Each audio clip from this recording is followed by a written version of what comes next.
All right, everybody, welcome back to Steelin for a Livin podcast. I'm your host, Walker Robinson, and today we've got a very special guest, back by popular demand, Mr. Travis Holt. People are gluttons for punishment.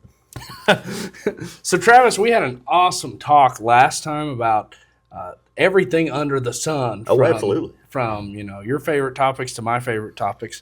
Today we're going to get in depth on some stuff, really get some cool history. So how long have you been a historian around here? Oh, man, pretty much my whole life.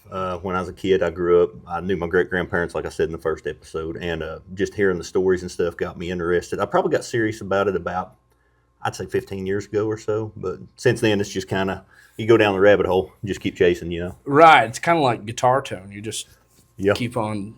It's like a snake trying to slither through a cedar thicket. But Yeah. That's a tongue twister if you haven't ever tried it. But Yeah, I'm not touching that one. Anyway, so what have you been up to? You been any new projects or anything? Oh, always, dude. I've always got at least 10,000 in the works. Yeah. Been working on some graves, marking one. We actually marked one just the other day, last Sunday in Rose Hill Cemetery, one I've been working on for a while. Albert Mayer, he's the one that was killed in the Jasper shootout. Okay, where's Rose Hill Cemetery? Rose Hill Cemetery is here in Harrison. It's over where the old, I think it was the Chamber of Commerce building where the railroad cars sat, right off 65. Mm-hmm. It's directly behind it. It's actually on the National Register of Historic Places now. Oh, okay. Yeah. And so you said Albert Mayer, right? Albert Mayer. So tell us a little bit about that story. That was kind of an interesting one. My friend Junior Burdine, his dad, he's Russell Burdine Jr., and his dad was Russell Sr., of course, and he was Newton County Sheriff from, I think, 46 to 50, right in there. 1946? 1946 to 50. And his dad, right after World War II, of course, came into office, and there was a dude named Albert Herman Mayer. He was from Chicago. He was born in 1914, and he was somewhat kind of like a small-time land speculator. And though he's from Chicago, somehow he had addresses in Roland, Arkansas, and Bigelow, Arkansas, and he bought some land here in Boone County. And he decided that he would trade the land in Boone County for a place at Deer. And I've never figured out exactly where this place is. But anyway, he traded it, and he went through Talmadge Phillips, who was the real estate agent in Jasper for eons. And he said later that it was a $2,700 transaction, Talmadge stated. And for some reason, Meyer said he had to get rid of it, so he sold it to Talmadge for $600 and made some kind of deal to get his stuff hauled off. Well, he heads out. That seems to be the end of it. Well, the next year he shows back up. That was 1946. He shows up in 47, storms in Talmadge's office and demands to know what that property brought. And Talmadge said, well, I sold it for $1,200. And he's like, well, I demand $1,500. And he's like, that's insane. How can you do that? Well, he just goes off the deep end, starts writing all these threatening letters, goes around to people in Jasper. And for the next 2 years, or a year and a half anyway, he goes around and makes all these statements about how he's been defrauded and cheated. He contacts the real estate board in Little Rock. It just keeps escalating. And right before he comes back to Jasper, this would be his third trip and it'd be his last one, he wrote a letter addressed to the courthouse in Jasper and demanded $10,000 cash. And, of course, the people in Jasper read it and it's like, who's this dude, Anyway, and they just ignore it and think it's kind of a joke. Well, it was May 31st, 1949. And this is like the most Mayberry thing ever, but all the elected officials would get together and play a game of checkers every day. Really? They would. Yeah, Russell was the one that told me that. And I wonder if Glenn Wheeler's carrying on that tradition. I hope so. I mean, I keep showing up, but nobody's there. And he said that they had there were three guys on the way to the poker game. There was J. Wilbur Moore, who's the president of Newton County Bank, Dr. O.A. Moore, which was his brother, and Roscoe Phillips, who was some kin to Talmadge. I don't know exactly how. Anyway, they were on the front lawn talking. Well, on the north side of the courthouse, this 36 Ford pulls up, and Mayer gets out. In his left hand, he's got this cloth sack. And I don't know how heavy it was. They said it looked heavy. And, they found out later it weighed 8 pounds. And on his right hand, he had his hand down when he comes up, and he sees those guys, and he looks at J. Wilbur Moore, and he mistakes him for Talmadge Phillips. And he walks up, and he says, what the hell's going on here? And he pulls a .32 pistol and shoots and mortally wounds him. Wow. And he just starts shooting wild. And this is, it was 5:30 on a Tuesday in the middle of Jasper. Nobody was expecting something. So this guy had convinced himself that he was... Yeah, being cheated by the officials of the county. He was looking for Talmadge Phillips is what the theory was. But he storms into the courthouse. Of course, everybody's in shock. He turns, and the assessor's office was on the right, and he turns to shoot, and Talmadge Phillips and George Jenks are there. and the pistol misfires. Well, he breaks the pistol open to reload it, and he sets that salt sack down. It has 450 rounds of .32 ammo in it. I mean, he came for a last stand. There's no other explanation. Wow. Yeah, so he runs in there and he starts reloading his pistol. Well, Russell, the sheriff, Russell Burdine Sr., is over on the left side in where the clerk's office is now. And he comes out and he thinks some kids are throwing firecrackers. Well, he goes outside and sees somebody on the ground. He turns around to get his gun, and Meyer is over to his right. Well, Meyer sees him, comes up, and shoots at him. Well, I mean, he just dives into his office, gets his pistol. There's a 12-gauge shotgun in there. And he comes out. Bob Hensley was his deputy. He sends Bob out the window, and he says, get some help. And Frank Keefe was the Jasper constable. He shows up and's handing, can I bring you ammo? What can I do?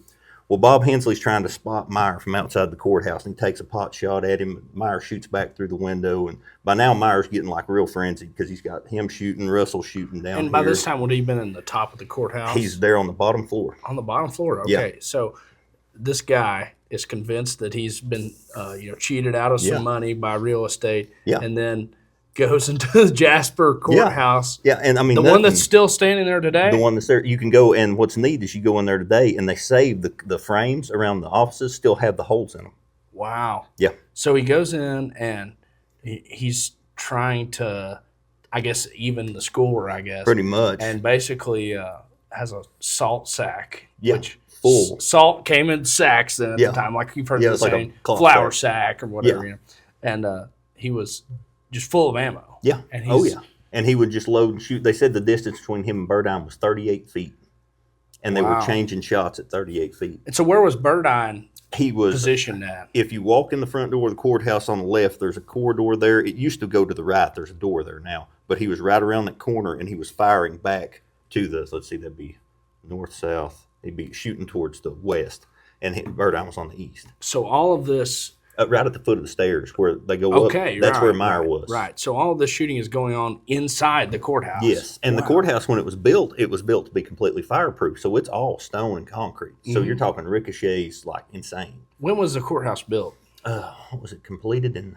Oh, man, I just wrote an article about this. I should know this. Early 40s, late. No, it's a WPA project. I think it was 38, 39 is in my head, I think. I know Judy was 36.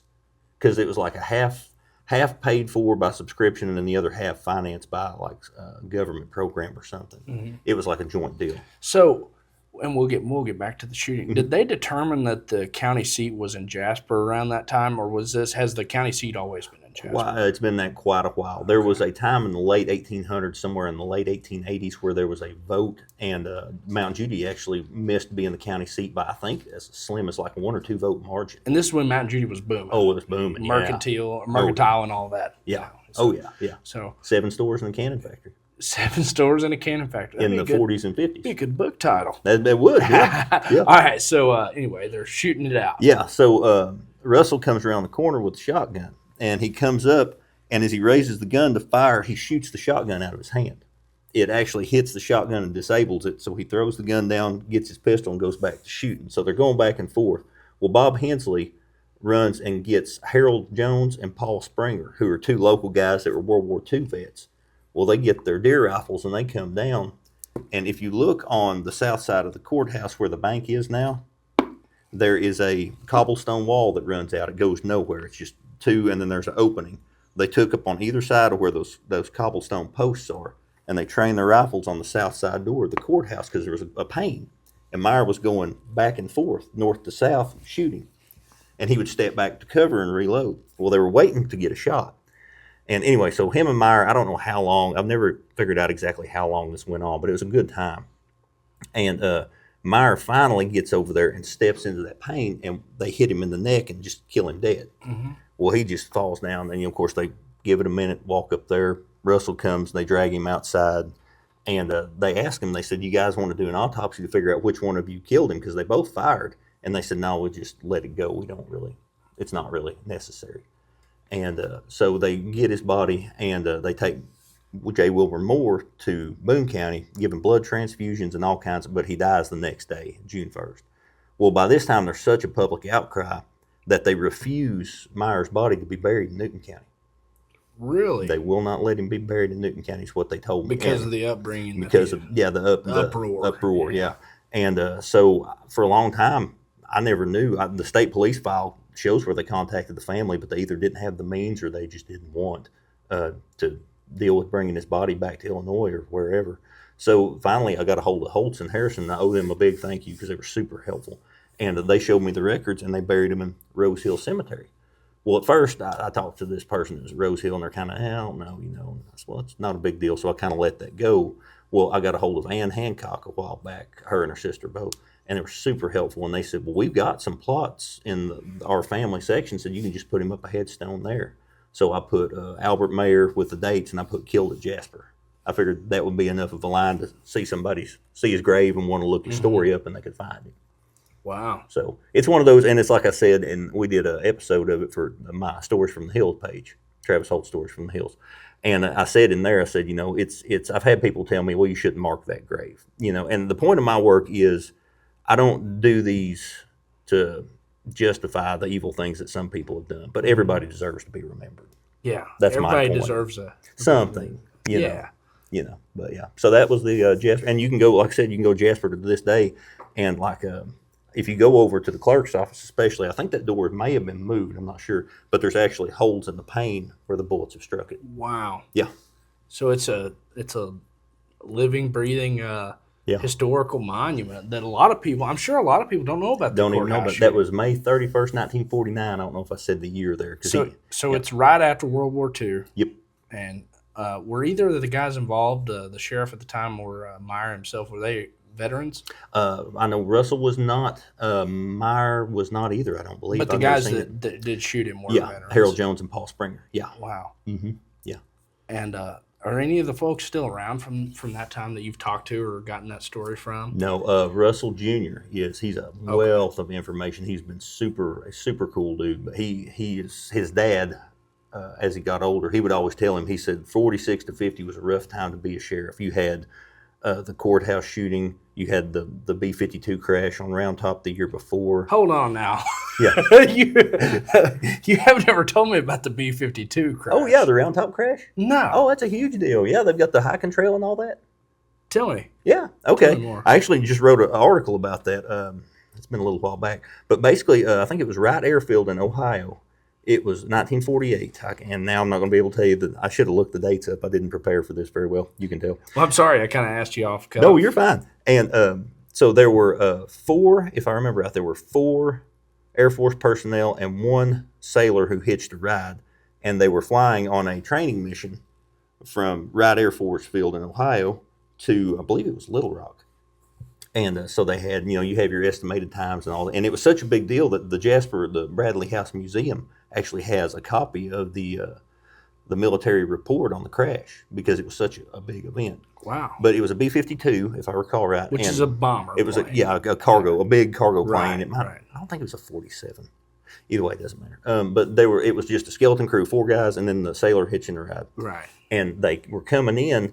Well, they ran into adverse weather conditions. Well, they thought, the last report, they said they were so many miles east of, it was somewhere way over in East Arkansas, but they were actually way north in the Ozark Mountains by then, and they didn't know it. Well, Jasper, that night, they were having a ball game, and it was Jasper, and I've had 2 or 3 people tell me it was different teams. I don't know who they were playing. But they were in the middle of the girls' game at Jasper, and there was this huge explosion. And they came out, and they saw that there was a fire on Round Top Mountain. Well, they knew something had happened. Well, the plane came in. It was running, I think it was estimated 200 miles an hour, and they never knew what hit them. But there was a sheer bluff face there, and they just right into it. Wow. And, and it was the guys that were at the scene. I didn't know them personally, but I knew some people that were with them as they got older. Kevin Middleton knows a lot about this. He's another super interesting guy, real helpful. And when I wrote the story, I went around and talked to all the people I could. And so anyway, they came up there, Russell and Russell Jr., William, his son, his other son, went up there, and he said that he walked up there, and William said, I went up to the crash site. His dad told me to stay in the ar. See, back there you had to hop fences and just climb. It was icy, it was cold. There's no trail or anything. This is way before the government owned any land. Back then. And he said that he went up there, and he said he got up there on a rock, and he looked down, and he saw a hand, just a hand. And he said he just went back to the car, and he's like, I never did tell Dad. This is what he told Russell, that I got out of the car. But he said they went up there and there were these explosions. The fuselage and everything was burning, and the tail. I've got pictures of the tail section and stuff. Wow. It was there for a while, but they said that they got to hearing these explosions all around them, and the fuel was running down and filling up these pockets of these rocks. And as it got hot, it would explode the rocks. So they had to pull everybody back. And of course, there were no survivors, but yeah, there were. I'm trying to think of the guy that lived right under not far from there, and for years he had one of the engines in his barn. Really? Yeah, because there were two engines. One was there on site, and somebody stole it. Somebody stole the one at site, on the site at one point, and the sheriff at the time reclaimed it and brought it back, but it disappeared again. I think when me and my mom and dad hiked there, it's been 20 years ago, I almost think it was there then. So now they've made a hiking trail. There's a hiking trail, yeah. Kevin Middleton and one of the guys that he was good friends with was there that night because he said he would hike it with him and they would talk about it. Mm-hmm. And he would talk about it was just, and picking them up, he said it was just pieces. They were just, it was awful, he said. Right. So it was 1948? 48. Wow. Yeah, but it was a huge event. And what's interesting is when the crash happened, and it says in the military report, they looked for the radio because they wanted to see what frequency they were using. And it said through the radio must have been destroyed, no evidence found, whatever. Well, sometime after that, somebody local found the radio.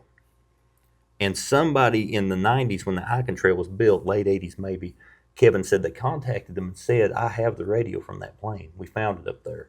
And I tried and we cannot figure out who it was. Kevin can't remember, but he said they offered to donate it if there's a building at the bottom of the trailhead, and they were going to make like a little museum, but he said it never came to fruition. But wow. But I really had hopes to find that radio. But so is the fuselage still down in there? There's a big rock at the base of the bluff, and there's just scattered small parts. He said over the years people will go up there and just drag stuff off and haul it off. Right. There's one of the caps off one of the wings, I believe, in the Bradley House Museum. Wow. They did that same thing with the Leonard Skinner plane crash. Mm-hmm. The people would just go and scavenge. They wanted, of course, this is a little bit different deal, but we were down in Muscle Shoals, Alabama, recording in a studio. Yeah. And this guy, he comes in there. I can't remember the name of him. Glenn would know his name. But he comes in there, and this guy is just louder than life personality, you know. And our producer Billy, he said, he learned to whisper in Sawmill. One of my favorite lines ever. I like that. Down in Alabama, you'll learn some of those one-liners.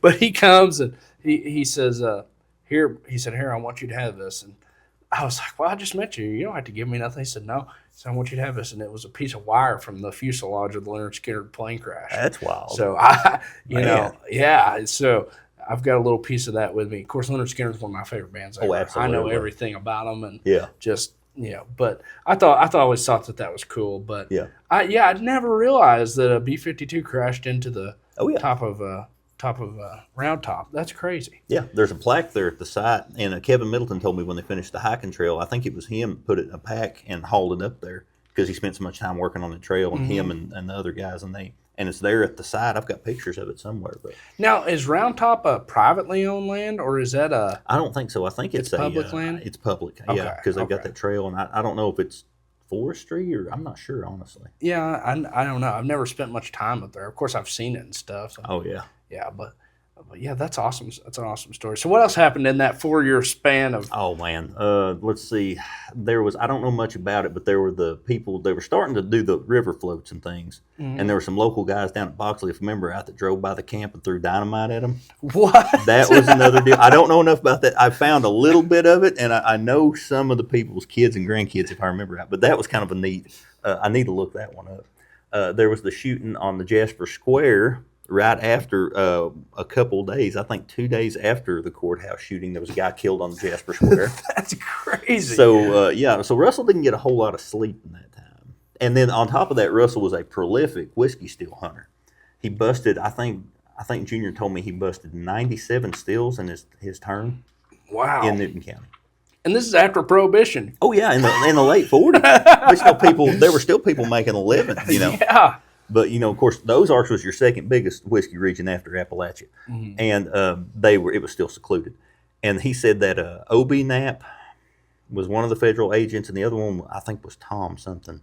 They would come from their office, and they would come to Russell's house and park their car in the barn before daybreak, and then when daybreak came, they would load up after night or before daybreak. They would park the car so no one would see it, and they would go raid whiskey stills. Wow. Yeah, so they could sneak up on them. Nobody knew they were in the country. Right, because that's a huge advantage of the local sheriff versus the revenuers. Is the local sheriff knows the terrain. Exactly. They know the dirt roads, and at that time the logging roads and those. This is way before a lot of the highways were paved. Oh, absolutely. Yeah, it was all. I think it was probably all dirt then. Maybe Highway 7 was paved.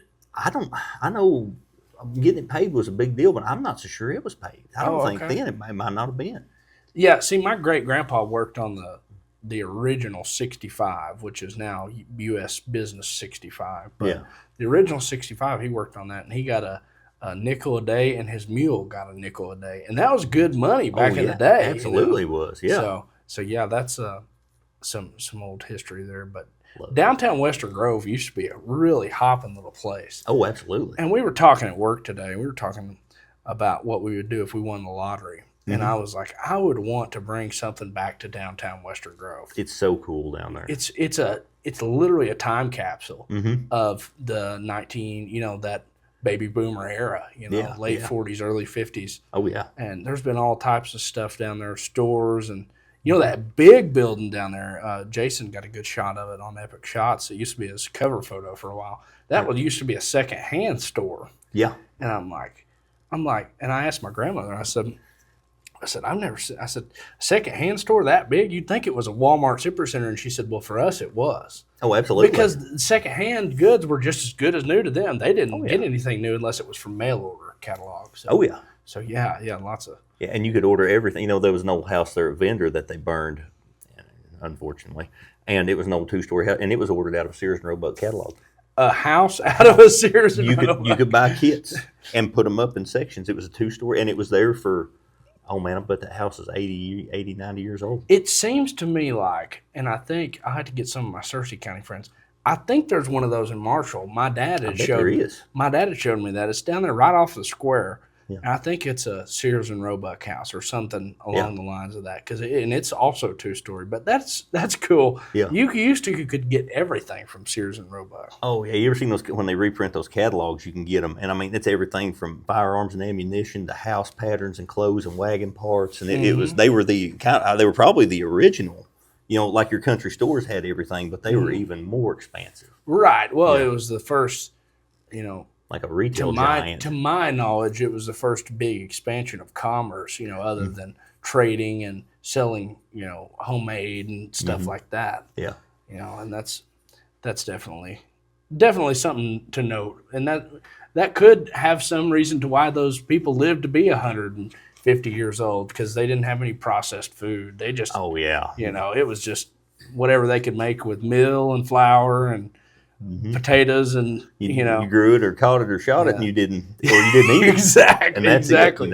Exactly. And they, as I've talked about in the Shelley Beth episode that you'll see, I talked about how all the way up, one of the true connecting factors of us and our caveman ancestors, all the way back to, Adam from the Bible, is we, for whatever reason, still like to cut wood and burn wood to heat our house. Now, there's plenty of other options. But my dad is persistent on wood. Yeah. It's a good even heat.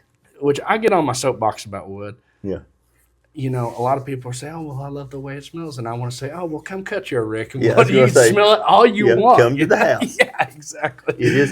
From someone who does burn it occasionally, I can tell you it's a lot of work. It's a lot of work, especially when that's all you. And my dad, he just had a pretty massive surgery, a knee replacement. And I was like, we better get all that wood cut before your knee replacement, because I know what it'll be. No joke. Well, and I always give him a hard time, but, it don't bother me that bad.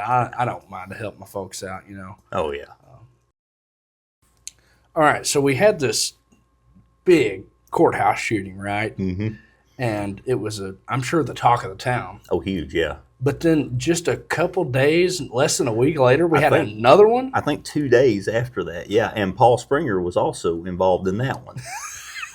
And there was some existing bad blood, and I can't say what it was because I wasn't there that week. But there was a guy named Kilgore that lived up on the mountain, Floyd Kilgore. And he and the guy that worked the sawmill with him, if I recall correctly, came to town. And him and Paul had it out about something anyway. Well, he was kind of circling around town. Floyd was. He came in the store and said some things, and he came back. Well, on the side of Jasper, going like back up towards, what would that be, on the south side of Jasper there, before you start back up the mountain. Mm-hmm. On the right, there's that, I think they've got a banner there. It says Round Top Trail, go for it on it. It's that stone structure. Yeah. That was Paul's filling station. Okay. Paul ran that. Okay. And Paul had a 410 shotgun. Well, he took, and any country boy knows what I'm talking about, he slit the plastic on that 410 shell so it shot like a slug. Oh, okay. You know, if you cut it about halfway through on each side. Yeah, they call them cut shells. Cut shells, yes. Yeah, I was trying to think of what they were.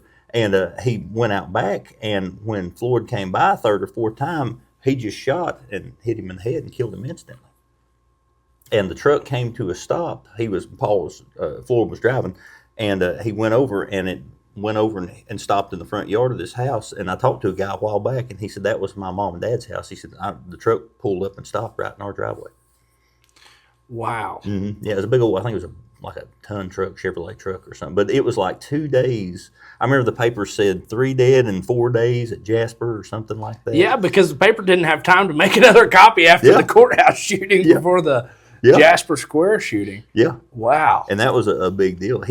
Floyd's daughter worked for the Jasper Courthouse for years. I cannot for the life of me remember her name.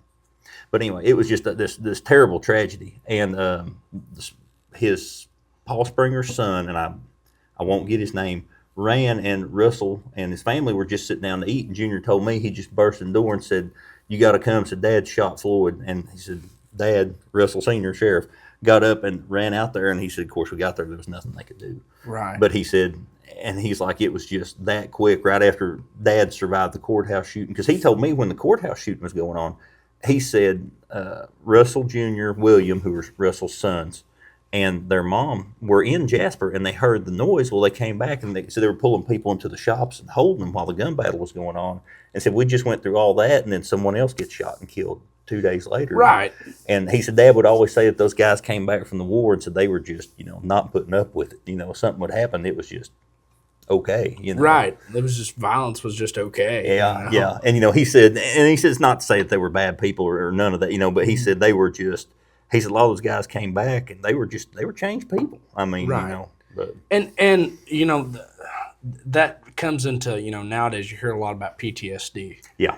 And back then that probably wasn't a popular diagnosis. Oh, no. Especially to the level it is today. Mm-hmm.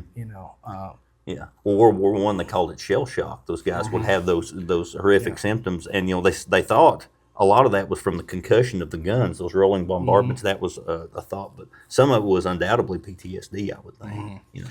Yeah. And, I mean, new developments in psychology they're only discovered. They're not invented. Exactly. So, yeah, that's good. That's well put. I like that. Yeah. So they probably had PTSD, but they just didn't know it. Or the VA at the time probably didn't know that PTSD, or they did, and they just Yeah, I think that's kind of why people like I talked about the guy whose grave I marked up Dry Creek. He was the war vet, and he moved up there and lived all by himself. And I wonder if he wouldn't.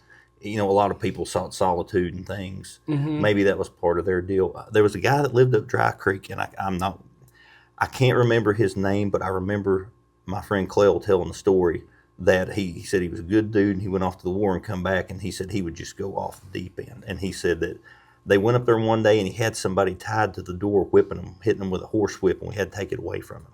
Wow. And he said it was one of those things where he's like, it just like he wasn't even there, Right. But, right. And a lot of these people were just kids that went off to war. Absolutely. And came back having seen the worst that humanity has to offer. Oh yeah, and then some. And another thing is you have to put into perspective how much more innocent the world was at that time. Oh, absolutely. This is before Grand Theft Auto games and that stuff. And mass media, Right. And access to anything that you want to see, whether it's good or not. Right, My friend Travis Archie, his grandpa was Walter Cleo Archie. He was a pretty heavily decorated Second World War European theater guy.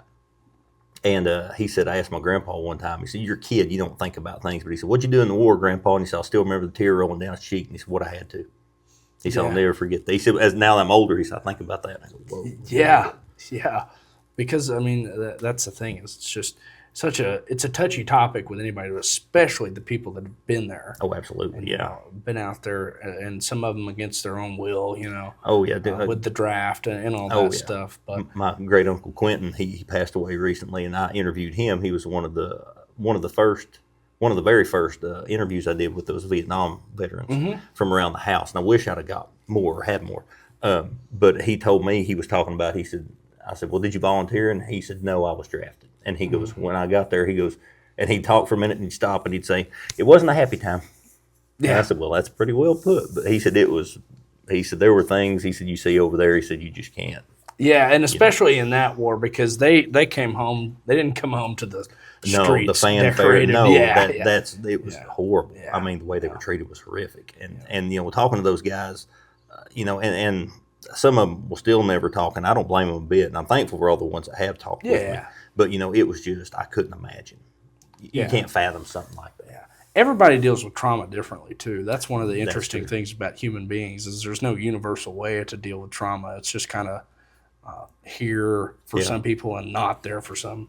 Other people can, just see the most horrific thing and the next day happy-go-lucky, I know Elmer Holt lived over at Jasper. All his kids, they helped me write an article about him because he got I believe it was the Bronze Star for actions, and he was the Pacific Campaign, which is arguably the most horrific, hellish fighting of the Second World War. Not that the European theater was not tougher. I'm not downplaying any of that. But, fighting the Japs on their home territory and going through those bunkers, and it was just this horrific experience. And I remember he told Dewey, his son, Dewey was talking about going in the Army, and he said, it's not what you think. He said, it's a bad deal. He said, we'd sit on piles of their bodies and eat our lunch. Yeah. And I thought, man. Yeah. That's... But he was one of those people, they said when he come back, he'd get a little wild-eyed, but he was good to his family and everything. But they said, he wouldn't take foolishness. Right. Right. And most of those guys wouldn't. Yeah. Well, I mean, if you go and you see it all when you're 20 years old or 18, cases, in some of these cases, 16 probably. Oh, yeah. You go and you see it all and you come back, it's like, where's the chaos? Yeah. Yeah. But yeah, it's just it's one of those things that, you had to have kind of a soft-hearted spot for the people who experienced the PTSD, and especially the ones who didn't know that they had it. Oh, yeah. And they were deemed insane or whatever. Yeah. Absolutely. Yeah. That's it's just horrific. It's tragic, honestly. But that stuff happened in Newton County too, and that's Oh yeah. Well, it's like anywhere. There's humanity often shows the best and the worst, often just right after one another. So you hate to see all that chaos and affected people. Mm-hmm. But there was actually some war in Newton County during the Civil War. Oh, absolutely, yeah. I'm sure you've got enough about that. You'd mentioned the burning of Jasper. Mm-hmm. Oh, yeah. See, during the war, there was very little organized conflict. I think I called it open field conflict one time, which is fairly accurate. But Southwest Missouri, North Arkansas, that was just bushwhacking on a grand scale. It was just guerrilla warfare nearly nonstop. And some of these commanders, like you had John Cecil, who was from the first elected sheriff in Newton County, had a Confederate guerrilla band, and he operated a lot out of the Limestone Valley. And then on the opposition, his brother, actually, the brother against brother, was in the Union Army and was in Newton County fighting against his guerrillas at some points. And he served, if I recall right, under Captain James Vanderpool. They called him Captain Jimmy, everybody did. And Vanderpool was known as kind of he was kind of a rough and tumble kind of guy. I have an article I've been looking at post-war where he was urging them to basically give him permission to ride the countryside and attack people he deemed disloyal to the government, and that's in the 1870s. Wow. 69, 1870. So he didn't want to give up the fight. This is post 1864. Yeah. 65 was the surrender to Appomattox, and then shortly thereafter the Trans-Mississippi. But records for the Confederates are so spotty, and guerrillas didn't really keep records anyway. Mm-hmm. But anyway, guerrilla warfare. But I know that Vanderpool had a fight there at Jasper in, I want to say it was 63 because there was a couple guys killed. And there was as they withdrew from the town, Vanderpool fired the town and burned it. And I had a guy tell me one time, and I cannot confirm this, I don't know. He told me that someone in the family I've had two people tell me they have his sword, Captain Vanderpool's sword, but I've also heard that both Cecil and Vanderpool had a journal that detailed things. And I really leaned on this guy hard trying to get it, and I never could get it. So I don't know if it's actually there, but he claimed that somewhere in there it basically said he thought that people in Jasper were harboring Confederates or being sympathizers, so he burned the town in retaliation as they withdrew. How true that is, I don't know. So that was a common thing back in I know in the Wild West, but definitely in the 1800s, was if an entire town was opposed to your ideas, just set the torches to it. Oh yeah, well, it's popularized the total war concept. But I mean, it was total war, and there was a lot of that in not so much Newton County, because Newton County didn't have that much infrastructure. I mean, just honestly. But in southwest Missouri, they depopulated, was it 5 counties? Wow. General Order number 11, I believe it was. Yeah. And because the guerrilla activity, and they forced the people out, and anybody left in those counties was to be treated as a guerrilla and shot. Right, and these guerrillas that we're speaking of are soldiers that are kind of like irregulars, they call them. Independent. I mean, guerrilla warfare obviously stems from the non-traditional line up and shoot each other method, which was so genius. Who wouldn't want to be a part of that? Yeah. I mean, we hate each other, but we're still going to line up and face each other and shoot each other. Yeah. But then George Washington had other plans. Yeah, exactly. Or at least some genius in the Revolutionary War. But old Swamp Fox, Francis Marion. Yeah. They would, hide in the bushes and around here they use hunting tactics. In the Civil War. Well, they learned a lot from the Indians. That was how they had to fight the Indians as well. The Over Mountain men that beat Ferguson and his men at Kings Mountain. That was, if I'm not mistaken, like the first British defeat, and that really set things in motion. I know it was of course a big catalyst for America winning the war, because things weren't going that great. Right. Yeah, but they were and some of our people descend from those people. So guerrilla warfare is something, because those guys, the Brits, were standing in line and firing down the mountainside. Well, they were leaning around trees and taking shots, because they knew how it worked. They were country boys. They were the first country boys. There you go. Before 4-wheel drive, country boys. But yeah, that's I did not know that they had burned Jasper. That's quite the interesting story. So basically, everything in Jasper now is built after post-war. Post-war. Yeah. Okay. I'd be lying if I said I know I don't know anything but like the courthouses. They're the courthouses and the jails I've wrote articles on, and I have some rough ideas. Most of your recorded history is going to be post then, because a lot of the previous was burned up. Right. I don't think that I'm assuming they didn't move the records out of the courthouse. I know there's land records and things back to 1867 in there. Okay. So, but that's post-war. So where was the old courthouse at before the WPA project? I know there was the initial seat of government was up on the mountain at one of the Bellers homes. I can't remember. I wrote this article, and it's been so long ago. I know it moved to Jasper, and I think it was out of somebody's house for a long time because there was no funds to build a house. And then as time went by, and I think it wasn't until probably after the war, Newton County became a county in 1842. So they didn't even have 18 years before the war broke out, 19 at best. So they were still getting everything formed. They had a county government, but and a seat of government selected. It was moved to Jasper shortly thereafter the county was created. But honestly, I don't really know where. I would assume, I think in Lackey's book, he has a rough sketch of it maybe. Wow. Or a location. Yeah. I've been rereading it, but I haven't made it that far yet. Mm-hmm. Yeah. So they came in, they built the courthouse that now stands there. Yeah, well, actually, the reason that the courthouse is there now is because the one right before it burned under mysterious circumstances. So there was another courthouse before the WPA. Yeah, there were at least 2, I believe. Okay, so is there anything interesting evolving from those? The reason that we have the courthouse now is there was an investigation into misappropriation of funds by the county sheriff at the time, and then mysteriously the courthouse burned before it was all investigated.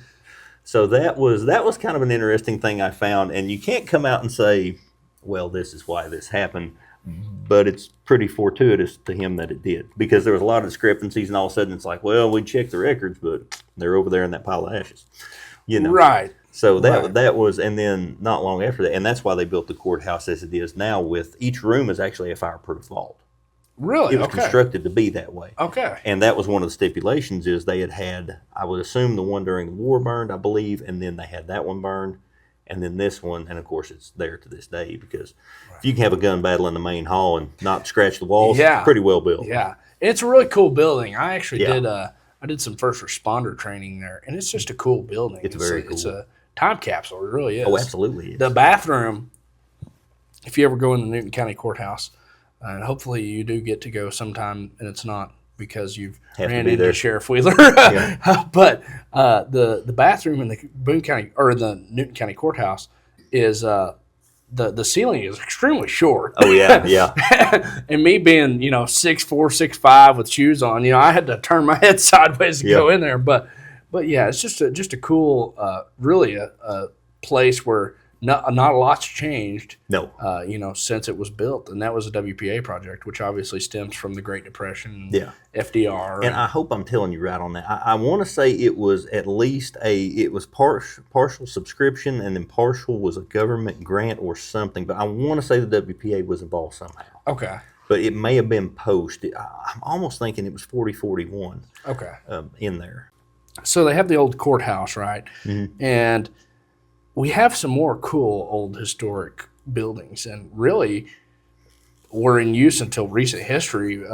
The most, I guess, prominent being the Newton County Jail. Oh, yeah. And Glenn and I talked a little bit about that, but tell us a little bit of the history behind the Newton County Jail. There was actually several preceding this, and actually me and Glenn were talking the other day. One of them was constructed in, I believe, 1902, or was that the current jail? One of them was basically a stone structure with a door. And there's a picture of it in Lackey's book, and I've been trying to figure out where that is. And I haven't found it yet, but they said it was used as a hog pen after the jail closed. Oh, really? After the current jail was constructed. And when they built the jail, the previous jail that was used as a hog pen and the courthouse, I believe, were built by the same company. I believe it was like we'll give you X amount if you build these two structures. Right, okay. If I recall right. Okay. And again, I'm hoping I'm getting this right, because it's been a while. And I need to finish that article on top of that. But when they built the old jail that still stands, they discontinued use of the small jail, and they went into that. And I believe the upstairs is actually a brig out of a ship that they've included. If you look at it, it makes sense. I've never been in the old jail. Ever been in the old jail? Oh, you haven't lived. Yeah, but you got a lot of history in there. Well, I had a friend when they were passed the tax to build a new jail. He I was telling him about it, and he goes, "Man, I hope we don't close that old jail. I've had some good times in there." And he was serious as a heart attack. But anyway. I guarantee you I've got some family members that have seen the old jail. Oh, yeah, same. So when did they build the new jail that's out there? The one off the square there in Jasper? Yeah, just the new one that stands right beside it. I know it was, I remember them passing the millage for it. I would say that jail's probably 15 years old, maybe. Oh, okay. So they were using the old jail like not long ago. Yeah. Okay. No, it was, I think, 100 years continuous. I know when I was in school, ask me how I know, 05, 06, it was still open. Wow. Yeah. I want to say it was even after I got out of school, they were building it. So I would say late 2000s, right in there. So explain kind of how they used the ship to make the upstairs. That's really interesting. I've actually never found proof of it. I've been told that by people. And when you go up there and look, you come up the stairs. Of course, it's pretty narrow, and it turns to the left, and of course, it's all concrete block, or concrete rather. And there's the cells, and it looks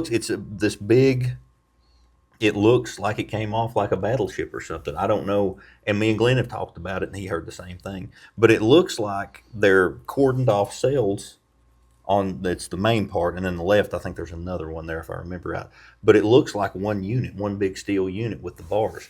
And I believe it is. I even had somebody tell me one time, they're like, well, come off a slave ship. And I'm like, they didn't have slave ships with iron rivets. Right, they right. Obviously mass-produced iron rivets. Right. But No, that one came off of the Santa Maria. no joke, yeah. Columbus wrote his name right there. Yeah. But, that goes to show you how little people pay attention. But it's probably, it's very old without a doubt. I'd say it's got to be over 100 because it was in there when they finished the jail.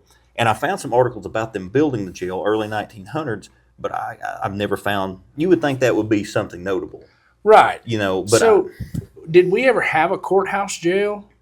Was that ever a thing? So, see, that's kind of surprising to me. You think, a low-budget county would have a jail in the bottom of the courthouse, Yeah. And, my biggest influence from that visual influence is probably Dukes of Hazzard. How they've got courthouse and sheriff's office and jail all in the same one, and the Duke boys always managed to get out of it. Oh, yeah.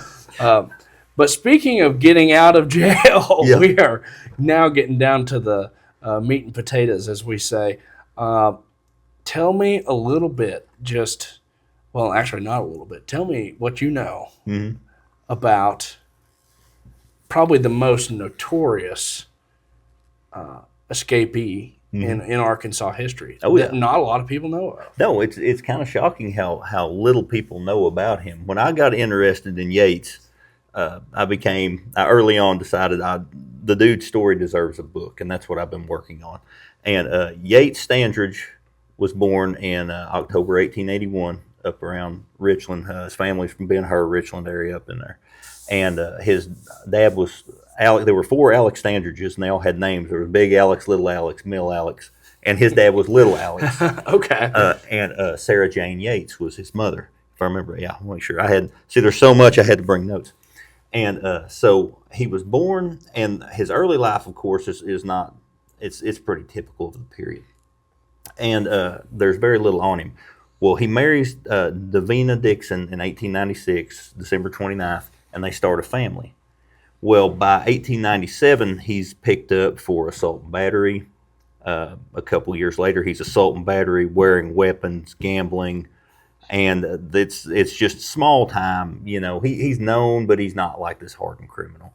But he has a reputation. And a lot of these lawmen later in life would recall, they would say, oh, yeah, I tangled with Yates, when he was there. And so he was well known locally, but not internationally, of course. And so in 1906, he goes down to Polk County to make a crop with this guy. They go in halves. That was pretty common then. And they have a poker game one night. And there was a guy named Charles Miller there. Well, after the game, Yates blows the candle out, and he says, I think the quote in the courthouse says, "Keep your mouth shut or I'll blow your damn head off." Wow. So Yates leaves, and he later on catches Charles on the road. It was Yates that made the threat, and robs him of $5. So Yates takes the $5 from him, goes home. Well, Charles goes and files charges. They arrest Yates. Yates will not be held. He goes out in the July 1906 Arkansas Democrat says Standridge has a reputation for causing pain in the bottom. So he was well known enough to have that. And he ends up down in Russellville. Of course, he's being charged with highway robbery now, and it's a pretty serious offense. Well, he goes on the run. Well, the Polk County Sheriff Hatley decides to go catch him. Yates takes his family back to Newton County, comes back to Polk County. Well, they have basically a stakeout and catch him coming out of a house. Yates sees the sheriff and the deputy come to encircle the house. There were 3 or 4 of them. And Yates takes a shot at Sheriff Hatley and hits him in the shoulder. So Hatley gets up there, gets against the door, and has his deputy pry the boards off one side of the house and get a beat on Yates. And he said, if he moves, kill him. So Yates finally gives up. They take him to jail in Russellville. And that's his first real brush with the law. So he's held. Now he's charged with assault with intent to kill Sheriff Hatley and highway robbery. And when he goes, they give him, for highway robbery, they give him 7 months and 17 days. I always thought that was a weird sentence. Yeah. But so they're waiting to charge him with Sheriff Hatley's assault. So they give him an additional year, if I'm not mistaken. Or maybe that's the one. There's so many, I can't keep them straight. That might be the one where before the trial happens, but they don't even get to his trial because something bigger happens. But anyway, he gets 7 months and 17 days. And he ends up escaping. His first escape was January 10th, 1906, from the Russellville jail because he pulled the stones out of the wall and just crawls out and leaves. So I don't know how well the Russellville jail was constructed, but apparently not well enough. And that sounds like, kind of it's just desperation, but it would prove to be the work of someone that was pretty good. So he goes on the run, and he's caught and returned, and he makes, again, they send him to what they call the Walls, which is the prison farm. And when Yates gets there, of course, he's just another two-bit hood, took a shot at the sheriff. Nobody knows who he is. So he's there, and he's there for maybe a month, and he escapes again. He escapes the brickyard. He's working in the brickyard, and there's very little about this. I don't know if it's an embarrassment thing or what. But anyway, Yates just leaves the Walls. So comes back to Newton County. Well, he stays on the run for, I know the next big event's New Year's Day, 1908. So he was gone for at least 5 months, right about. And their word comes to the sheriff of Newton County at that time that Yates had tried to kill his wife, Davina, or assaulted her. The papers say a bunch of different things. So this is where it gets kind of cloudy. They go and find Yates, arrest him, and they start back. Well, it's cold wintertime, snow, and a night overtakes them at Lurton as they're bringing Yates to Jasper. And there used to be the house, even up into my time, the house was there. When you turn off 7 and go into Lurton, where the gas pump is, there was a white 2-story house. That was George Ham's house. We always call it the Sutton place. I.C. Sutton lived there. Anyway, they put Yates in the very top, take his clothes away. He has nothing but night clothes. It's I'd say single digits, I would guess. It's snowing. Anyway, so they go to bed. In the morning, we'll take Yates. Yates pries the window open and escapes. He runs, somehow makes it all the way back home without freezing to death, and he tells Davina, according to the papers, go back to the Ham place and get my clothes. I don't know how that doesn't seem like they're not just going to follow her back. But anyway, Yates wasn't worried about it. So how many escapes are we at now? This is 3. 3, okay. And so Yates, and one was prison, the other 2 are just, a small time. One was jail, the county jail at Russellville, and the other one was from the officers. But Davina instead, and there's 2 different stories here, ends up at the house of a dude named Anonymous Nathaniel Roseman. It's Anonymous, his wife Rosalie, and they bought this cabin at Lurton from a woman named Martha Overturf, who's an elderly lady that's living with them. Well, Davina goes there. The law says she went there for protection. Yates's family said that Nathaniel Roseman took her and held her captive to lure Yates out of hiding. Oh, okay. So while this happens, she's at the Roseman house. They put her in the bedroom, and Yates gets a hold of this lady, and I think it's Marion Savage's wife. I can't prove it, but they call her Old Lady Savage in the paper. She goes to the Roseman house and says, "You guys need to let Davina go. Yates is looking for her." And they either refuse or just beg her off, whatever. She goes back, and the quote that they use is she told Yates they had her handcuffed and chained to the floor. So that doesn't go over real well with Yates. And he grabs his Winchester rifle and some clothes, and he heads to Lurton, that side of Lurton. And January 1st, 1908, he's out in front of the house waiting. He waits till their grandkids are staying with him. They go to school all except one little girl. Well, she goes out to draw water. Yates goes down and asks her who's in the house. Well, she says, okay. And he said, well, you stay here. And he goes, don't leave here. One paper says threaten to kill her. The other one says just warned her not to come to the house. He goes up to the house and he calls for Nathaniel. Nathaniel opens the door and Yates pops him in the leg, severs an artery. He shuts the door and says, they've killed me, turns and slides down the wall and bleeds to death. So Yates, of course, he hit him. This is the Roseman story. The Yates story says he came to the door with a rifle, put it through and threatened him, and Yates shot through the door and hit him. Don't know what happened. Wasn't there that week. So Yates at this point comes up to the house, sees Rosalie through the window, has a gun, starts shooting. Kills Martha Overturf, hits Rosalie in the right arm twice. She loses her arm later. Shoots the house up. It's just a big cluster. Breaks down the door. Rosalie attacks him, tries to take the gun away. There's a struggle. Throws her off the porch. Doesn't kill her or anything. Gets Davina, and they leave.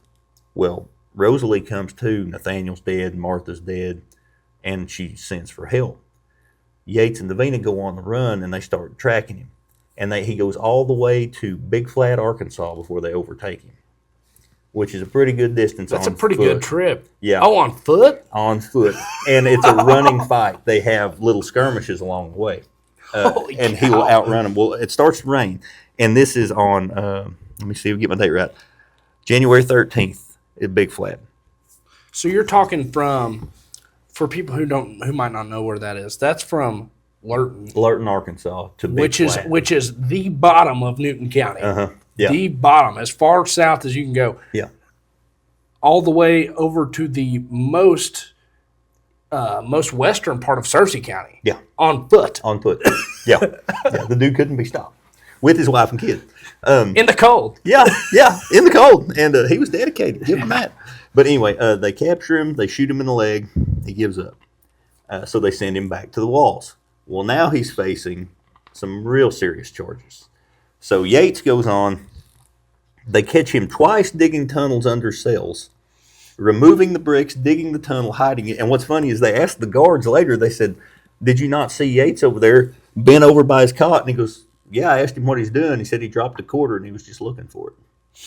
And that was just good enough. But he's digging a hole out of the, and he almost got away, but that's twice they caught him doing that.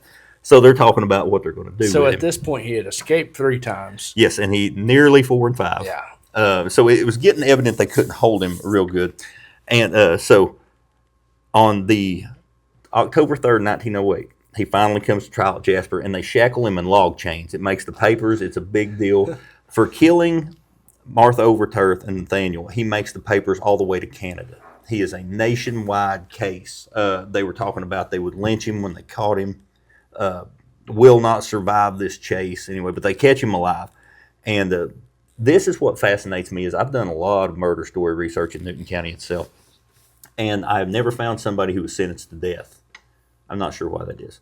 But he gave him 52 years. The trial takes 1 day. The jury deliberates, comes back, and they said second-degree murder. And the reason that they dropped it to second degree is Yates claimed that Nathaniel had ruined his home, that he was having an affair with Davina, basically. Can't be proven, can't be disproven. And back in that day, that carried a lot more weight than it does now. A lot of weight, yeah. This was not the Shawshank Redemption. Right. But anyway, he got 52 years, and that might be why he didn't get death, and then shooting with intent to kill for Rosalie. So he goes to prison, back to the walls. They always call it the walls, and it was more secure. And probably the early 1900s version of a max security. That Arkansas had very little penal infrastructure as far as that goes. So think like the interiors of probably like Alcatraz or something. Yeah, but it's nothing like that. Right. But he's convicted on 10/6/1908. He pulls a knife in Newton County Jail and tries to kill himself on 10/7, cuts his throat. A guard sees it, immediately takes it away. He survives. So they take him back to the walls. And they said when he arrived back at the walls, he said, they asked him, "How you feel, Yates?" And he said, "Well, I thought I'd come back to see you again." And they said he's the most calm and collected. And Warden Lem Smith is quoted in the paper as saying, "I consider Standridge a very smooth individual." So he's drawing the attention of everybody at this point in time. And so he is at the walls for a very short amount of time. This guy has literally built up quite the repertoire. Oh, yeah, already. He has built up quite the record. Yeah. And is notorious at this point. Oh, absolutely. Nationwide. Mm-hmm. Widely known. Yeah. And so what happens when he gets back to the walls? He goes back to the walls, and so far so good. They hold him. 1909 comes, and they would send the prisoners out to work on these projects. And they're building what they call the Waterworks Dam at Russellville. And C.L. Boyd, who did some research on Yates, collected a story from somebody that said that Yates noticed there was a trustee, or one of the guards rather, sleeping under a tree while they were working. And they caught Yates sneaking up on him with a hammer. And they asked him, said, "What are you doing over there, Yates?" And he said, "Well, I figure if that Peckerwood's going to sleep on the job, I'd trade places and hold his gun while he sleeps." And then he goes back to work. He attacks a guy named Ed Nash, who is a pit boss, who is basically an overseer of the work gang. He gets into it with Yates. Yates attacks him with a pickaxe. Doesn't kill him, The papers get that wrong. Ed survives. A little bit later, in 1911, he attacks a dude named J.W. Briggs with a shovel and kills him. There was some kind of altercation. He was also a convict. Yates kills him with a shovel. So was there solitary confinement at this time? I don't think there was. Okay. Yeah, if there was, Yates would have invented it. So he got slapped on the wrist whenever he went at him with a pickaxe. I can't find any kind of punishment. and it's this recurring thing. It's weird. At some point in this time, he has snuck a Smith & Wesson revolver and ammunition into prison, which is insane to me, and hides it, and later admits that it's in the air duct, and it was lost. They said if they ever tore the prison down, they would find that gun. It's in an article years later that they were looking for it. I don't know if they ever found it. So anyway, in 1912, October of 1912, they send the prisoners. Yates has not made any easily successful attempts. I don't find anything about it. They put them on rail cars and ship them to Van Buren, and they're working, I think it's Arlberg, and they're building a railroad line, so doing some work on it. And at night, they lock all the prisoners in the railroad car, and they have a guard who circles the car at these intervals, these short intervals. It's brought up many times. So he comes around, doors open, and Yates is gone. He's escaped again. October 16th, 1912. And as they inspect, they find that Yates has somehow procured a comb, a little hair comb. He jammed it in the lock, twisted it around, come out, and had a print of the key, and had the guys, as they were working on the road, make a key off that pattern so they could unlock the door and get away. Holy cow. So that's a level of ingenuity that's kind of, yeah. So anyway, he gets out there and he takes off, disappears. He's and the papers are like, well, he's in the hills. You know, they're not going to find him. The papers start kind of making jokes about it because they can't find him. And they say that, well, there's these reports that he's running a molasses mill back in Newton County. And it was just working on his mom's farm and all this other stuff. And they look, and there's a guy, I think at this point, shows up in Russellville and says, $500 and I'll bring him in. And they said, well, the max that the state of Arkansas will offer for a convict is $100. And he said, well, the man will keep free for now. And he wouldn't go chase him. And never says who he is, but I'd like to know who he was. But anyway, he said, the Batesville guard said sometime after this, said Yates probably still isn't done working that sorghum patch in Newton County. They're just telling jokes at this point. So he shows up at a picnic July 4th, 1913 in Chicota, Oklahoma. Or Chicota, I don't know how you say that name. And the officer, some guy there recognized him, and they called the law. Well, they arrested him. He's just at a picnic. So he's been gone for, half a year there? Yeah, and he's probably at this point wanted dead or alive. Oh, that's a huge deal. Yeah. And, but now their story, the family tells that Yates was working at a sawmill under an assumed name, which he would do often. And another guy at the sawmill got into it with him and pulled a knife. Well, Yates fled, and he sees an axe, so he picks it up and comes back, and now he's chasing the dude with an axe. And finally they get the dude down, and they call for the law. Well, Yates puts the axe down and slips away. Well, the law shows up and arrests this dude with the knife, and it turns out he's a wanted convict. So there's a reward. So they go to pay Yates, not knowing it's him, and he's already fled and disappeared. So he's very cautious about what he does. He gets the governor at that time is Junius Marion Futrell of Arkansas. Of Arkansas, okay. And he calls Yates the most dangerous convict ever in the Arkansas courts, Arkansas prisons rather. And they decide that they're just going to send Lem Smith, the warden, to retrieve Yates. And they find that they don't have enough money to pay him to go out of state to retrieve him. So there's this huge political debate on, is it worth, how will we raise the money? Well, finally, the governor's like, whatever it takes, do it. We're making an example out of this guy. So they pay him. Lem Smith arrives in McAllister, Oklahoma. And he comes, and they've got this big, huge brick jail, like a really nice facility.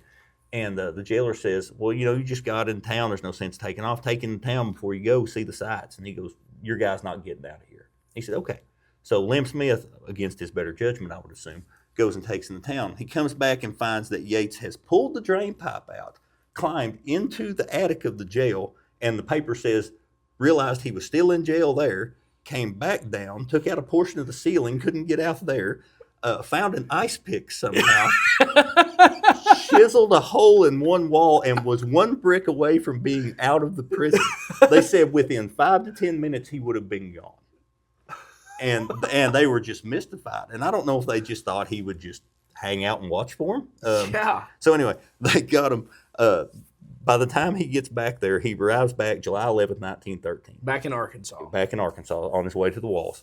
And the Daily Arkansas Gazette finally gives him his nickname, and I'm going to read the quote. It says, Yates Standridge is a chained wolf, defiance of man-made law, the creed of this untamed mountaineer. I always loved that line. And it just picked it up, and they started calling him a wolf. And the article ends by saying, for it is impossible to feel safe with this human wolf around, no matter how heavily he is chained. Because everywhere he goes now, he's manacled with these huge chains. Yeah. Because he's already got a reputation. And so they get him back to the walls. And you would think after this is a pretty fantastic story. The dude, he'll be locked up for the rest of his life. By December of 1914, he is a trustee, which means he can carry a firearm at times, and he has control over the guards and the work parties, and they'll let him just roam around. Yates Standridge, 309. That's it. Yeah, exactly. And it's just this insane. And 1915, in a weird turn of events, there was a former chaplain at the Varner farm who came out and made this public scandal saying that prisoners were being beaten and maltreated, which they were. And Yates, of all people, they interview him because he's the most known, inmate. And he claims that he's never been maltreated and prisoners aren't. And that's all a bunch of nonsense. So that's kind of cast some favor. Now he's supporting, it becomes this huge political. He's a changed man. Yes, he's come around. Yeah. And so then June 11th of 1916, he was clearing a section for a cotton patch, and him and 5 other guys just jump in the woods and run away. So he escapes again. So this is escape number... Oh, what are we at now? 5. Well, he didn't succeed in McAllister, so we're on 4. No, this is number 5. I think it might be 5. Yeah. I'd have to recount. He doesn't. 4 days later, he gets caught at Stuttgart. He doesn't get very far that time. So they bring him back. They beat him for the escape. That was in the papers, whip him, put him back to work. June 26, 1916, he overpowers a guard, takes his pistol, has him open up the armory, and hands out guns to the other prisoners.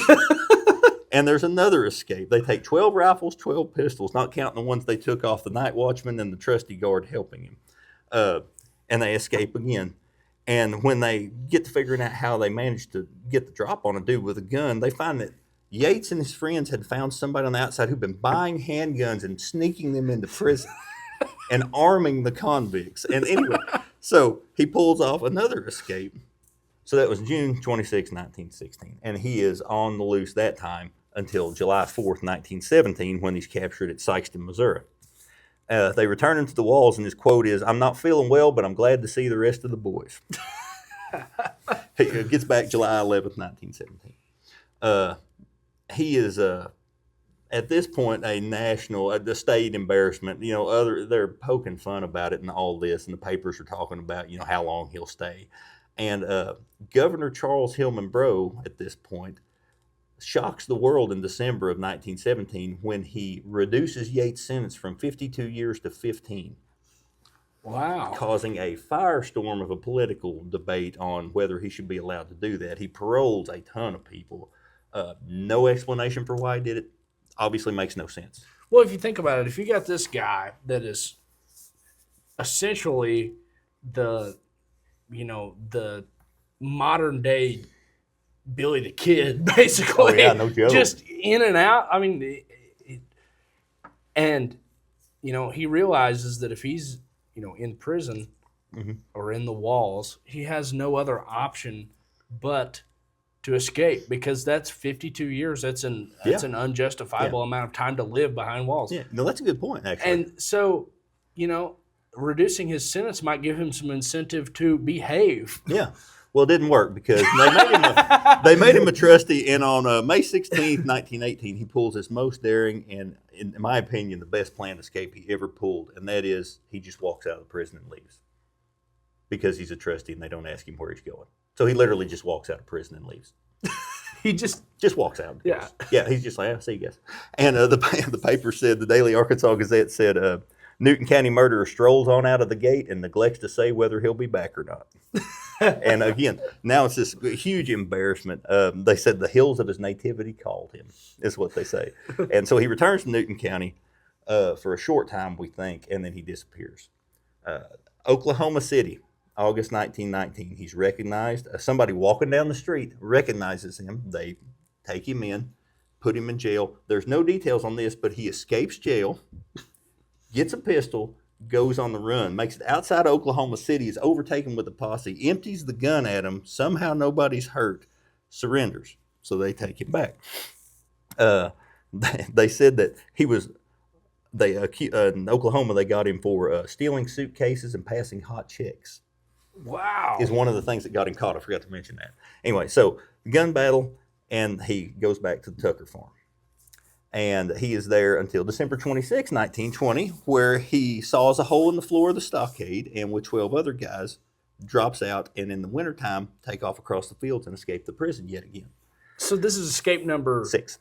We're on 6. I know for a fact. As far as, yes, I think it's 6 because that's his record. Yeah. He goes across the field. He gets his feet wet. Well, it's cold wintertime, so his feet get frozen.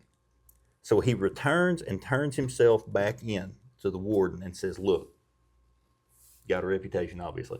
He said, I'm going to go ahead and I'm going to do my sentence. He said, I'm done. I can't do this. So he becomes a model prisoner. It's amazing. And in May of 1922, they decided to parole him. They said the wolf of the Ozarks will soon be set free. You know, by now he's the human wolf, the wolf of the Ozarks, the bull of the Ozarks at one point.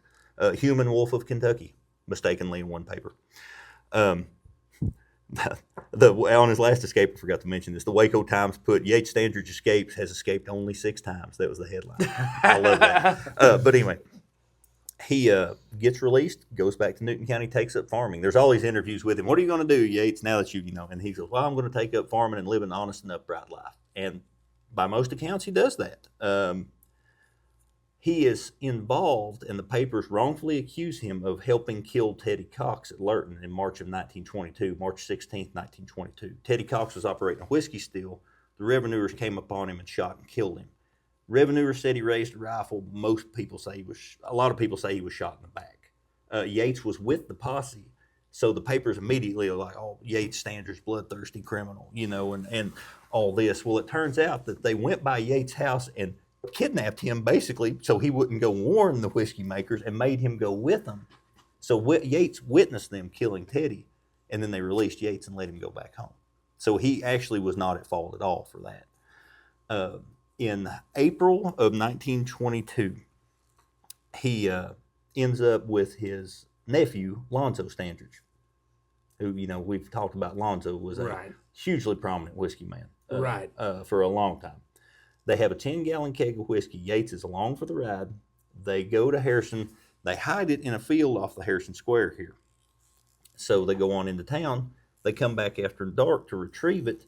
A guy rises out of the bushes and starts firing. He shoots Yates, I think, 4 times.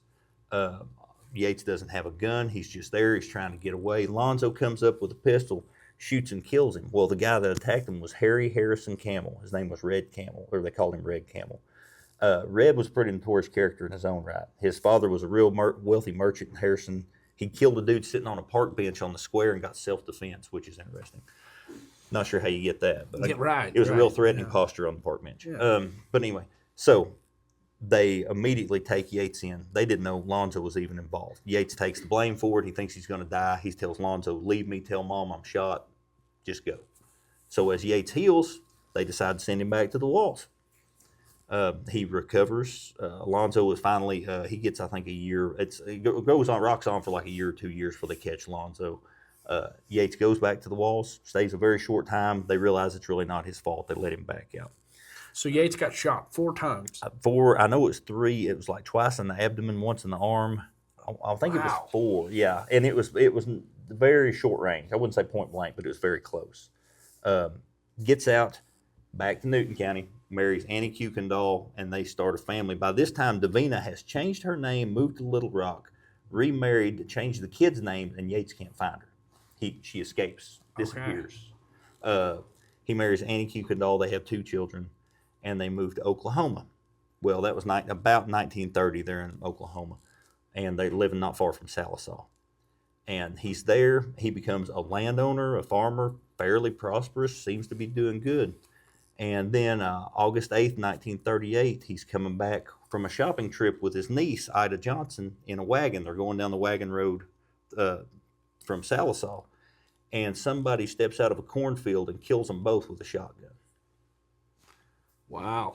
Yeah, so they kill Yates instantly. At the time of his death, he had a loaded single-barrel shotgun and a pistol in his bib, but he never had a chance to use them. The woman lives a little while, gives a vague description of what happened. The police get involved, and they pick up this guy named Black George Ellis. He's a Cherokee Indian who's kind of a gun-for-hire kind of guy. And they take him in. Well, Black George can't find a murder weapon, can't pin it on him, and this huge investigation begins. And they end up picking up this guy named Pervin Aker, Tom Dotson, and George Dotson, who were brothers. And I want to know if they were kin to the Dotsons in Newton County, because that would be a great tie-in. But anyway, they basically surmised that Yates had this land deal. They were just going to get Yates out of the way, so they got Black George to kill him. The police never find a murder weapon, so they build this huge case. It becomes this huge, because, Yates is eulogized as, the terror of the Ozarks, and, meets a bloody end, and it's this big thing. Well, anyway, they go on and they start running across this trouble because they select these juries, and the prosecutor even says there's not a jury in this state that will convict anyone that killed Yates Standridge. He said that's how badly they hated him. He ends up, they take him back to Arkansas at Coal Hill as the trial's going on. And they say that when they got to Coal Hill to bury him, or Hartman, which is just down the road from Coal Hill, they couldn't find anyone to dig his grave. Wow. That was the old legend. And they buried him eventually next to his mom there in the Hartman Cemetery. And so the trial goes on. It's a hugely covered, publicized. I went to the courthouse in Sallisaw and went through the records, and there's nothing. There's not a single. And the ladies there's like, I know what you're talking about. And my grandpa would talk about that. A lady on Facebook contacted me and said her family had the saddle that Yates had. And I've never got to see it, but she said that my grandpa had Yates' saddle because he was one of the ones that killed him and took his saddle later. But anyway, to tie this all back together, it was weird. There was a big interview that was publicized, and they went around Oklahoma kind of questioning people on what they knew about Yates Standridge, and they run across this guy who's a retired law officer who lives in Sallisaw. And he said, I chased Yates for many years through the hills. And he said, I knew him well. And he said, when I saw him, he goes, my first thought was, I want to have to kill him. He said, he's an older man, and I'm much older than he is. And he said, he walked up, shook my hand in a friendly way, and said, I want you to know I'm done fighting the law. And he said, I'm glad for you. And that was Sheriff Hatley. Wow. Yes. Yeah. And he ends his interview in the paper by saying, poor old wolf. And that was the end of the story. But Yates was in an unmarked grave in Hartman Cemetery from 1938 until a couple years ago. I had a stone made for him because I got so immersed in his story, and I wanted to be an apologist for Yates and say, oh yeah, he didn't do this and that, but he did most of it. He really did. It's hard to, you can't justify everything they did. Right. Some of the things they accused him of, he wasn't guilty of. But what's interesting is I talked to all these people, and I pinpointed his grave, and they're like, oh yeah, we'll put up a marker in Coal Hill. I put it up, and I no more and got home, and I had this one get hold of me. He goes, oh hey, I found the proof. He's in Hartman Cemetery. And I said, so you still can't find Yates Standridge. And he's been in the ground for 80-something years. That's all I've learned. But yeah, that's the story of Yates Standridge. That's awesome. Yeah.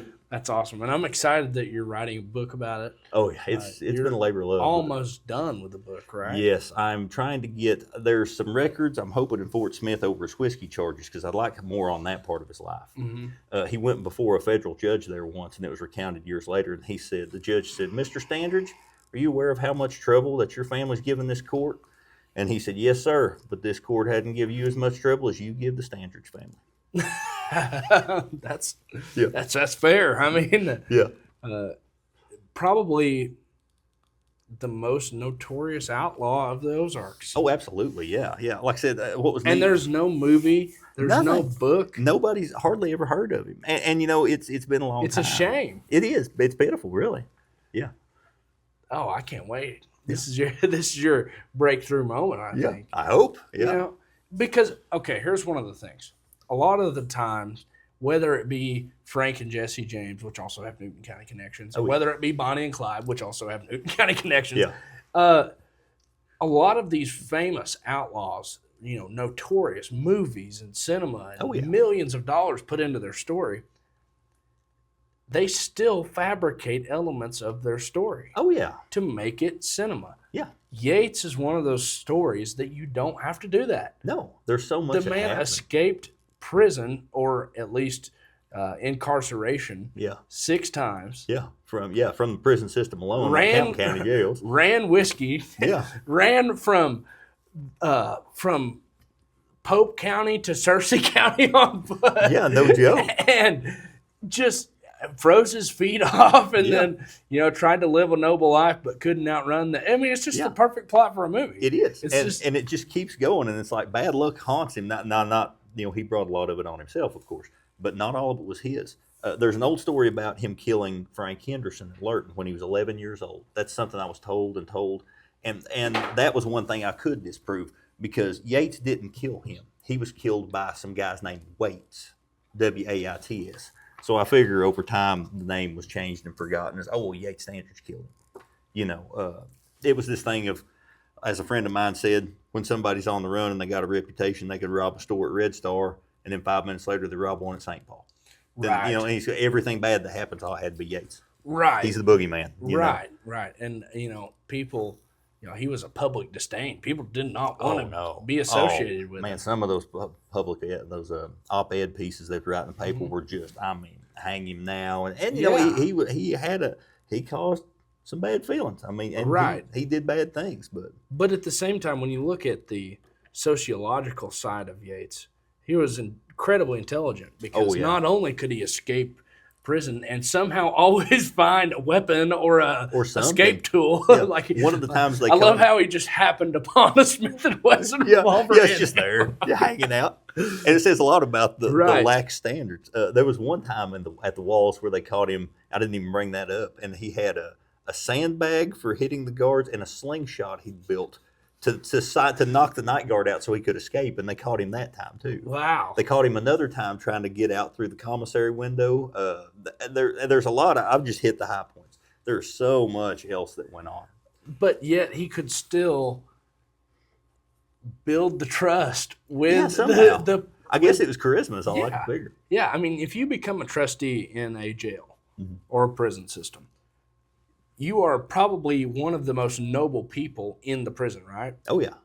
Okay, and a lot of times if you have a high risk rate for escaping, they don't make you a trustee. No, not at all. But this guy not only does it once, he does it twice. Yeah. And then walks out. Becomes a 309 and just leaves the jail. Yeah, I love it. Oh, man, what a story. Yeah. Well, Travis, thank you so much for coming on, Steelin for a Livin. It's always a pleasure. Thank you. And, like I said, by popular demand, I've had probably 50 people come up and say, when's Travis coming back on? When's Travis coming back on? So, well, I hope they enjoy it. I'm making a conscious effort to give the people what they want. There you go. Another great episode from Travis Holt. Travis Holt is just a local legend, to say the least. Let's not be overselling it now. Well, anyway, thank you, buddy. Hey, Appreciate you. Appreciate you now. As always, you have so many great stories, and we can't wait to get to more of them. Hey, Check out Travis Holt Stories of the Hills on Facebook. Epic Shots covers most of what Travis does through video, and just incredible work that Travis is doing. Also, check out our first episode, Steelin for a Livin, episode 1, where we covered a lot more broad strokes. And, just continue to support Travis and what he's doing. And we certainly do appreciate our sponsors, Shelly Beth's Fried Pies, and my sponsor, Showbud Steel Guitars. With that being said, y'all have a good one.